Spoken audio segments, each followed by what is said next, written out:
So it is new trailer day, and I know a lot of you thought that this sliding axle trailer was the replacement for my red folding neck trailer that I sold, but that's not the case. This was something completely different. The replacement for the folding neck trailer is actually on its way here from Kansas right now. He's actually almost here. So I've got to get this truck fired up, this trailer unhooked, then run just down the road here to go meet up with the guy hauling that trailer across the country for me. So let's get fired up, get going, and check out our new toy. This is a Load King 4-axle folding neck rail trailer, and this trailer here has some secrets, but we're gonna get it home, start running it, fold the neck up and down, show you what all this is for, and show you some other little secrets this thing has.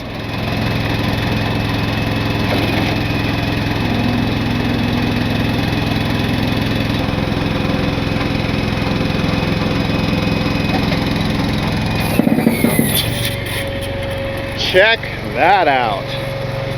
That's an even better load angle than my other one was. I mean, it makes sense, the neck's so much longer, it has more room to taper. That is really nice. And then those rails come off the front, pin in, and continue down onto the railroad track. Man, that's a nice trailer. All right, back up you go. And I like how this one has a detent where it holds in place on the up and down. My other one, you had to hold it while it was doing it. This one, you can just hit it and let it do its thing.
Now, are you seeing where this truck's going to come in so freaking handy once it doesn't look like that?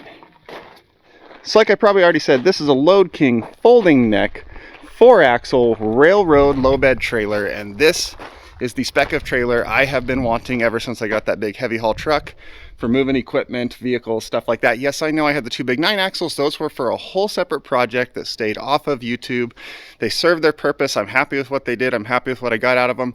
They're gone now. We're back to our normal equipment haul and stuff, and this is the trailer I've been wanting for that. Now, really what I wanted was a 3-axle 48-foot trailer. This right now is a 4-axle 53-foot trailer, but this rear axle back here is a pin-on. As you can see, the brake in it right here. There's these bolts here with these shim plates in them, and underneath there's a pin right there that you knock out. Take your air and electric lines off. Say that 5 times fast. And this 4th axle unpins, removes, and now it's a 48-foot 3-axle trailer. And the beautiful thing about a 48-foot trailer in Oregon is a lot of the length restrictions on some of the tighter roads in Oregon are determined by the trailer length, not your overall length. And with a 48-foot trailer, you can basically go anywhere you would want to take a 48-foot trailer. Now, in addition to that pin-on right there, this trailer basically has all the options. You can see right now, this back tire, this back axle, is in the air. You drop the suspension on the trailer, You hook up your limiting chains for the rear axle, pull them up and tighten them. Then you raise your suspension back up and this axle comes up off the ground. Then you're running on the front three. This rear axle of the 3-axle group is also a lift axle. So when you have this off and you're running as a 3-axle, you can still lift your rear axle off the ground and then run on the front too. Now, speaking of lifting off the ground, we can also take this here and hit that overinflate valve, and we can lift this whole trailer up about another 6 inches in the air to get a lot more clearance under the belly of the trailer right there to get over humps, obstacles, things like, you know, railroad tracks that this trailer was designed to work around. So this whole thing will overextend all the bags and lift it way up. That also helps, not so much with this trailer, but well, it depends on the load. You can, I had a dolly, a steerable dolly before that did this. You could raise it up, block under the load, you know, big oversized load, and then lower the dolly back down and pull it out from underneath it without needing a crane or something like that to unload it. But look how high up all that just lifted right there. And we can take it and dump it all right back down to ride height. And while it's doing that, you see these things right here? That's an auto inflation system for all the axles, including the pin-on, that when you fire up the truck and supply air to the trailer, air goes through the axles themselves, through the hubs, and automatically inflates all the tires to 110 psi. I mean, you still want to check and make sure before you do your pre-trip and all that stuff that you don't have flat tires and everything. It's all good, but going up and down the road, all your tires will always be the exact same proper air pressure.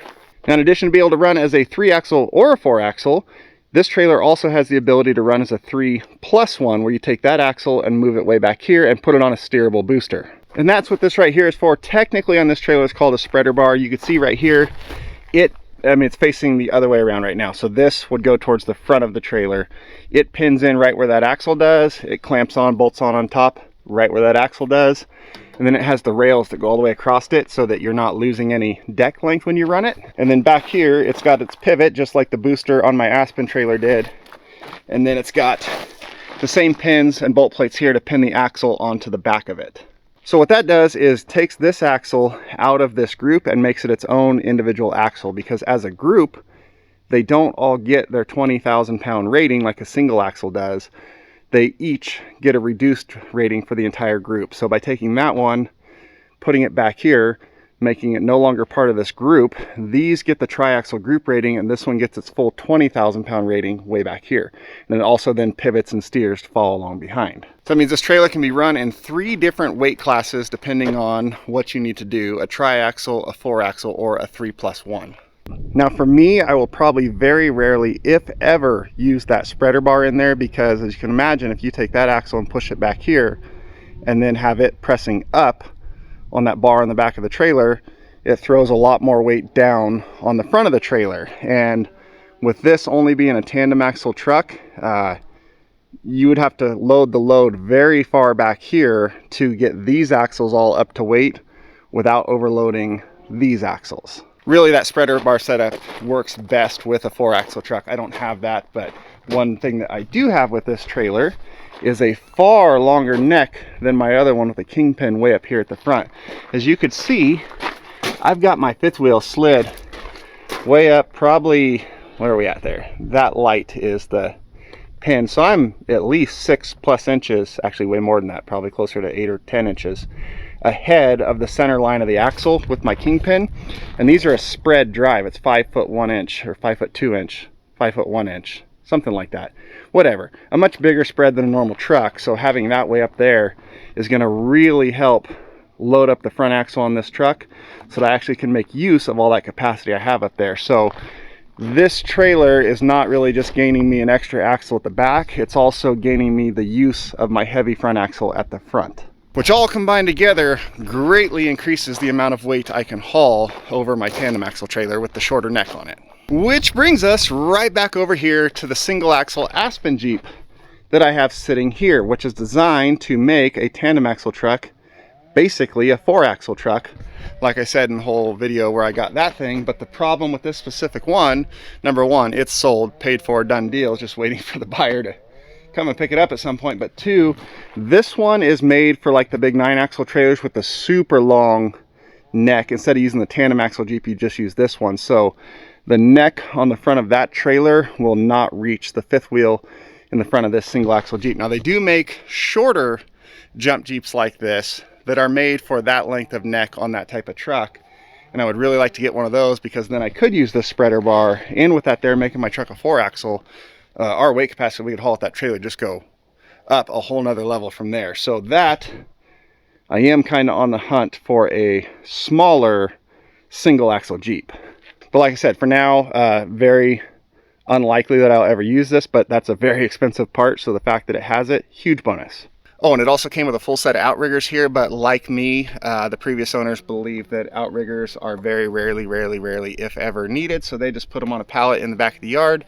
So since I got the trailer, I just did like they did and put them on a pallet in the back of the yard. But if I ever happen to need them, I have them, so that's cool.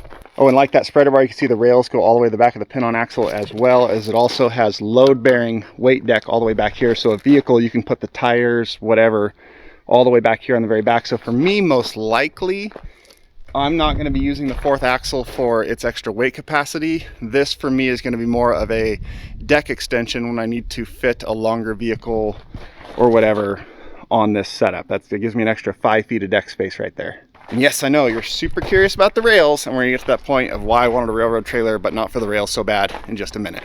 But first, like I said, these railroad spec folding neck trailers, incredibly hard to find on the used market, and I'm definitely not buying a new one. But this is what I wanted to replace my red folding neck trailer that I had, and I've been looking for one for quite a while, like a very long time. And there has been one that's been for sale for quite a bit, way over on the East Coast. It is a Load King, same length spec and all of that, but it does not come with the 4th axle. It doesn't even have the front rail extensions to actually go down onto the tracks. You have to build something for that, which is not a huge deal, like I said, because I don't need it for the rails. Does not have the auto inflation, did not have a lift axle on the back, no spreader bar, no outriggers, did not have all the stuff like the pre-wired in light sockets on the side of the trailer, so that when you're running oversized loads at night, you plug your coily corded magnetic lights onto the side of the load and then plug them in right there. It has those down around the trailer. Did not have, what other feature? Oh, this thing has so many features about it, but that trailer had basically none of it. It was bare bones, basic, about 12 years older than this one, not in nearly as nice of shape. And it was worth the price, and I've been eyeing it, but it was a very old and used trailer that said worth the price, but being so far away and all that, I just never pulled the trigger on it. Which brings me to my sliding axle here, which is another type of trailer that I've been wanting. My goal was to have both of these types of trailers as an equipment and vehicle hauler. Having this type of trailer and that type of trailer, they do vastly different jobs. They're set up for vastly different things, but by having both, it makes you very versatile in that type of hauling world. So the goal was to have both of them. I've been looking for one of those forever. I just wasn't completely sold on the one that was for sale and had been for a while. This one had also been sitting for sale, and I've been eyeing for like about a month. And after just never seeing anything different in that type of trailer, I decided, well, this is also what I want. I better jump on that while it's available, and then later on down the road, we'll look for another folding neck. So I bought this trailer sight unseen and wired the guy the money. And I am not kidding you, 20 minutes after that guy texted me and confirmed that the money had cleared his bank account and the trailer was mine, I open up Facebook Marketplace, and under the just listed category was this trailer right here, for the exact same price as that one over on the East Coast that had none of the features this one does that I was considering. The other big selling point to this trailer right here is this was a Bardoff heavy haul trailer, and if you know the heavy haul world, Bardoff Heavy Haul is probably the premier heavy haul company out in the Midwest. They have absolutely top of the line equipment, an amazing operation. I actually went out to their place in Kansas while I was on the Oklahoma trip and looked this trailer over in person. Top-notch operation all the way through. Very reputable company. If you're going to buy a used piece of equipment from someone, that's probably who you want to buy it from. So that was another major selling point of it. So I reached out to him, said, Give me a minute, let me figure something out. Because I had planned on buying both types of trailers eventually, I just didn't plan on having to buy them in the same week. So I walked out that door into this yard and I made that video listing everything for sale, which is mainly the Willys, the toter home, and the red folding neck. I posted that video, and by the end of the day, all 3 of them had sold, and that was the money that went to buy this trailer right here. So yes, I had budgeted for and was ready to buy a trailer like this if I found the one I wanted, but that didn't happen, so I bought the second trailer that I wanted instead. And then the perfectly spec trailer popped up and I had to do what I had to do to make it happen. So now onto the fun part of the trailer, which is the rails. This trailer has railroad spec rails, obviously, that go all the way through the whole thing. And when the neck folds down, this part folds up and lines up with this part. This part lays down into this one and lines up with this one. And these ramp extensions right here come all the way out the front of the trailer, pin into these sockets on the front, and continue off this all the way down onto the track where they tie into the tracks so that rail equipment can be loaded up, and ran all the way through to the back of the trailer. You can see these ramps right here just have 1 bolt here and 1 bolt here that you undo, and then this whole section here pops out. And then it's just a normal low bed trailer for general vehicle and equipment stuff, but they go in for the rails, come all the way back to the stops on the end. Now, like I said, the rails weren't the reason I wanted a railroad trailer. I wanted a railroad trailer because the railroad spec trailers have a 20,000 pound winch right here in the deck. And me being in the towing industry, lots of dead vehicles and equipment, that is incredibly handy. You can see this one has 2 rollers on it, obviously to go out and go all the way off the front of the trailer to pull a vehicle on, or you could come up and backwards over that roller, all the way to this big tie-off point at the back where you put a snatch block, and then all the way back off the front of the trailer so you can pull a dead vehicle or rail car, like what it's meant to load is railroad equipment, because they're not good at, like climbing up onto the trailers. You could pull it all the way past the winch to the back of the trailer. And then likewise, when you need to unload a dead vehicle, you could run it off the front all the way to this snatch block point right here built into the deck, or to the one on the very front of the neck up there, and then run it all the way back to the front of the vehicle, and you could winch a vehicle backwards off the trailer with the same winch that can pull in both directions. And that is why I wanted a railroad spec trailer. The rails are really just a bonus that I didn't think I would ever use, but funny enough, before I even ever posted anything on Instagram or Facebook or anything about buying this trailer, I got a message about moving a rail car. Just if I could, they asked me if I could figure out a way to move it. And I didn't tell them, I already had this one sitting here. Then I got a message from a rail museum about moving a box car, and I was super excited because it's an antique classic box car. I love museums. So I think that would be awesome. We kind of went through everything, and it fits the weights, the lengths, the heights, everything. Thought we were all good, and then realized it's an antique car, so it's a narrow gauge and it doesn't fit these rails to begin with. That doesn't mean we're going to move it. We're just going to not move it as easily.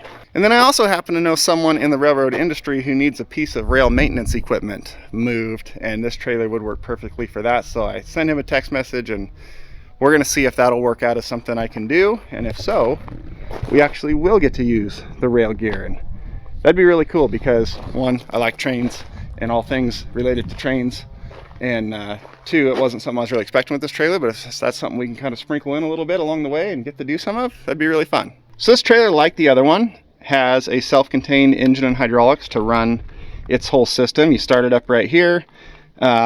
Controls are a little bit different up on the neck, but if you don't want to run the engine or something happens to the engine, this one has hydraulic ports right here to plug directly into the PTO of your truck and use your truck's hydraulics to run the trailer. You just have to back up next to it here and use the truck hydraulics to run everything.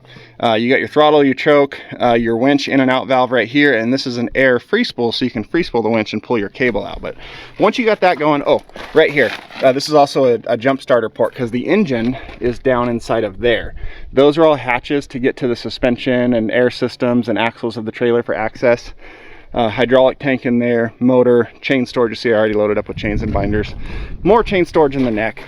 But if the motor dies or dead battery and you got something loaded over the top of it, you can jump start it through that right there. If the motor completely blows apart, you can plug your PTO in right here. So on my other trailer, you had the engine and that was that. And everybody asked what would happen if the engine died. Well, we saw on one video where the engine, it was actually the starter solenoid did die and the engine didn't work.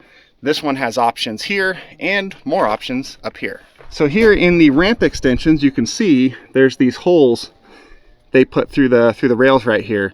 And those holes are to run hydraulic lines through so that when these rails are out the front of the trailer, if you can't get your truck backed up to the side of the trailer back there, because you know there's like rail cars in the way or there's not enough track or space over there for you to get your truck all the way back there, you can just get your truck right next to it, right here where you are at the crossing or wherever, and you can run your hydraulic hoses through the center of these rails and up under here where there's 2 more hydraulic hoses with quick couplers. They'd come up and plug in, and you can run the trailer off your PTO from up here as well. Like I said, this trailer has all the options, including individual control of your legs down here. So this is your normal, like on my other trailer, you lower them down to lift the trailer, pull out, lay the trailer onto the ground, and then you use the valve to lift it back up, and then you hook your truck back up, and then you raise your legs back off the ground. Well, there's 2 legs, and on my other trailer,